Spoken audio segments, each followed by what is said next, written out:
नमस्कार दोस्तों। भारतीय संविधान की प्रस्तावना से हमेशा सवाल पूछे जाते हैं और अगर आपने ये वीडियो पूरा देख लिया तो यकीन मानिए आपसे कोई भी प्रश्न गलत नहीं होगा। तो चलिए शुरू करते हैं भारतीय संविधान की आत्मा यानी प्रस्तावना से। दोस्तों, प्रस्तावना क्या है तो समझते हैं प्रस्तावना की परिभाषा और महत्व को। प्रस्तावना जो है संविधान का आरंभिक व्यक्तित्व है। यह संविधान सभा की राजनीतिक, सामाजिक और दार्शनिक सोच को प्रकट करती है। इसे संविधान की आत्मा, हृदय और दर्शन कहा गया है। प्रस्तावना में संविधान बनाने के उद्देश्य और आधारभूत सिद्धांत स्पष्ट लिखे गए हैं। हमारा दूसरा टॉपिक है प्रस्तावना का ऐतिहासिक विकास। दोस्तों, सन 1931 का कराची अधिवेशन, जिसमें पंडित जवाहरलाल नेहरू द्वारा सामाजिक, आर्थिक और राजनीतिक अधिकारों की मांग की गई थी, यही प्रस्तावना की नींव बनी। 1946 संविधान सभा का गठन हुआ। जवाहरलाल नेहरू का उद्देश्य का संकल्प 13 दिसंबर 1946 बाद में प्रस्तावना का आधार बना। संविधान सभा ने 22 जनवरी 1947 को इसे स्वीकार कर लिया। प्रस्तावना को अंतिम रूप में संविधान सभा ने 26 नवंबर 1949 को अपनाया और 26 जनवरी 1950 को संविधान लागू हुआ और प्रस्तावना भी प्रभावी हो गई।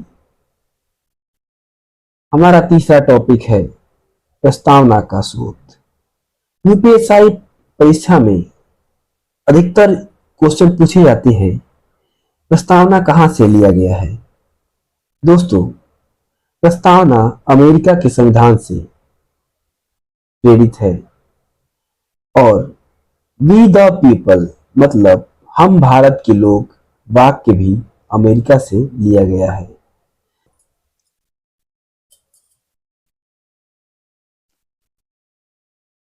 परंतु भारतीय प्रस्तावना को अधिक व्यापी और आदर्शवादी रूप दिया गया है। प्रस्तावना में प्रमुख मुख्य शब्द क्या है वो हम देखेंगे। प्रस्तावना में पहला है सार्वभौम। भारत किसी अन्य राष्ट्र पर निर्भर नहीं है। इस सार्वभौम का मतलब है भारत किसी भी अन्य राष्ट्र पर निर्भर नहीं है। आंतरिक और बाहरी मामले में पूर्ण स्वतंत्र है। दूसरा है समाजवादी। तो यह शब्द 42वें संविधान संशोधन 1976 में जोड़ा गया था। ध्यान दीजिएगा। भारत का लक्ष्य है आर्थिक और सामाजिक समानता, निजी संपत्ति की अनुमति, लेकिन सामाजिक न्याय को प्राथमिकता। तीसरा है धर्मनिरपेक्ष। ध्यान दीजिएगा, धर्मनिरपेक्ष सेकुलर शब्द भी 42वें संविधान संशोधन 1976 में जोड़ा गया था। धर्मनिरपेक्ष का अर्थ है राज्य का कोई भी धर्म नहीं होगा, सभी धर्म को समान मान्यता और संरक्षण मिलेगा। चौथा शब्द है लोकतांत्रिक। लोकतांत्रिक शब्द का अर्थ सरकार जनता के द्वारा और जनता के लिए है। सार्वभौमिक वयस्क मताधिकार, हर नागरिक को मतदान का अधिकार होगा। और पांचवा है गणराज्य। गणराज्य रिपब्लिक शब्द का अर्थ है राष्ट्र अध्यक्ष, प्रेसिडेंट जनता द्वारा अप्रत्यक्ष रूप से चुना जाता है, वंशानुगत शासक नहीं है। यहाँ पर भारत में राजा का शासन नहीं है, यहाँ पर जनता के द्वारा राष्ट्रीय अध्यक्ष चुना जाता है।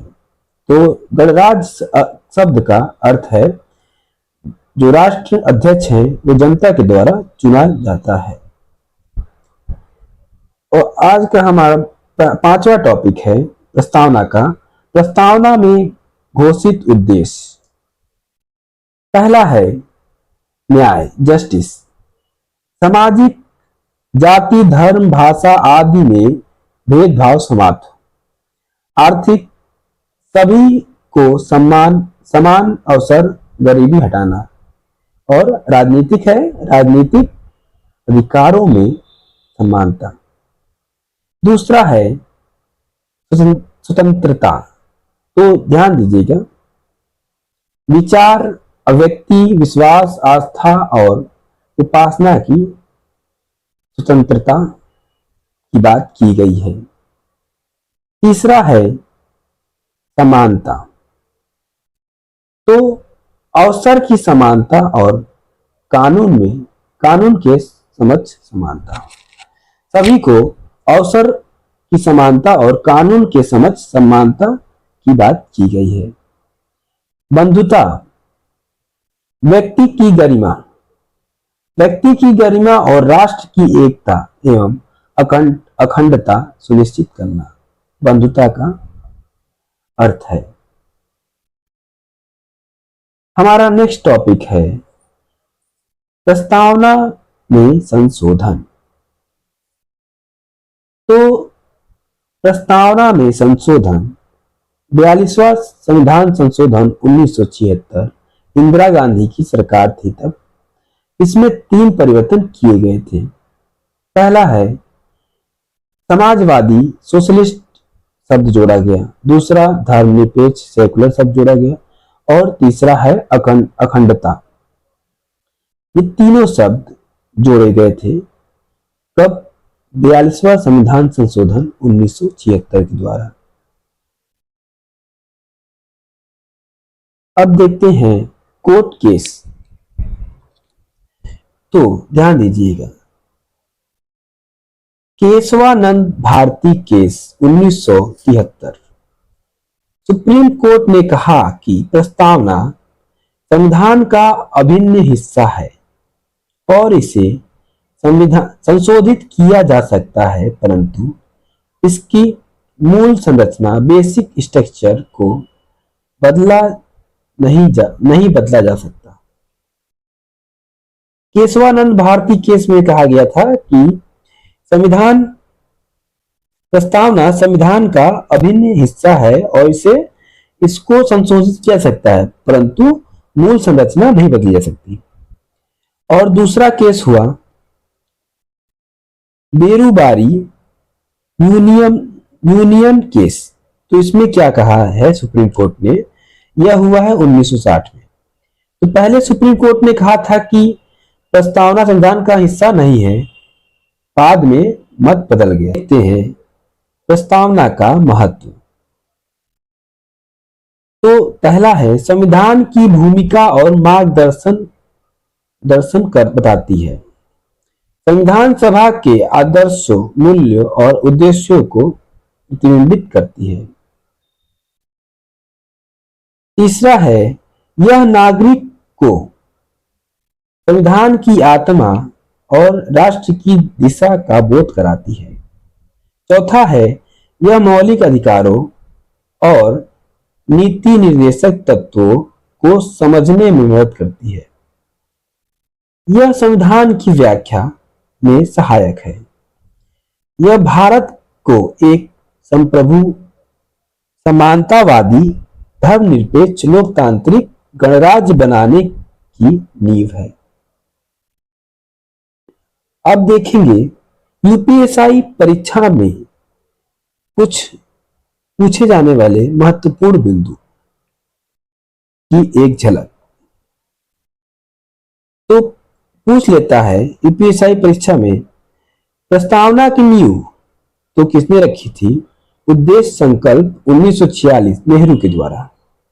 ध्यान दीजिएगा, उद्देश्य संकल्प 1946 नेहरू के द्वारा रखी गई है। कब अपनाई गई है? तो 26 नवंबर 1949 को अपनाई गई है। लागू कब हुआ है? तो 26 नवंबर 1950 को लागू हुआ है। बोलता है कि 42वां संविधान संशोधन में कौन कौन से शब्द जोड़े गए थे? तो पूछ लेता है तो कौन कौन से शब्द जोड़े गए थे? तो समाजवादी, धर्मनिरपेक्ष और अखंडता जोड़ा गया था। कब जोड़ा गया था? 42वां संविधान संशोधन 1976 के द्वारा जोड़ा गया था। प्रस्तावना का स्रोत मतलब प्रस्तावना कहां से ली गई है? तो अमेरिका की संविधान से लिया गया है। ध्यान दीजिएगा। अब सुप्रीम कोर्ट, तो सुप्रीम कोर्ट में 2 केस हुए थे, उन दोनों देखते हैं। तो कह रहा है कि पहला केस था केशवानंद भारती केस था 1900, ये दूसरा है। पहला है बेरूबरी केस 1960। इसमें कहा गया था कि संविधान का हिस्सा नहीं है, ये जो प्रस्तावना है संविधान का हिस्सा नहीं है। और दूसरा केस केशवानंद भारती केस 1973 में संविधान का हिस्सा है। प्रस्तावना जो है, कहा गया कि प्रस्तावना संविधान का हिस्सा है। ठीक, दोनों केस याद रखिएगा। बेरूबरी यूनियन केस था 1960, इसमें कहा गया संविधान का हिस्सा नहीं है। और केशवानंद भारती केस है 1973, इसमें जो पहले वाला जो निर्णय था उनको बदलकर बताया गया कि इसे संविधान का हिस्सा है। प्रस्तावना के 4 आदर्श हैं। पहला है न्याय, स्वतंत्रता, समानता और बद्धता। ठीक, आज के लिए इतना ही।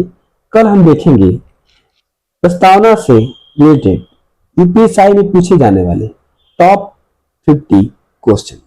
तो धन्यवाद। वीडियो को लाइक शेयर सब्सक्राइब करना ना भूलें।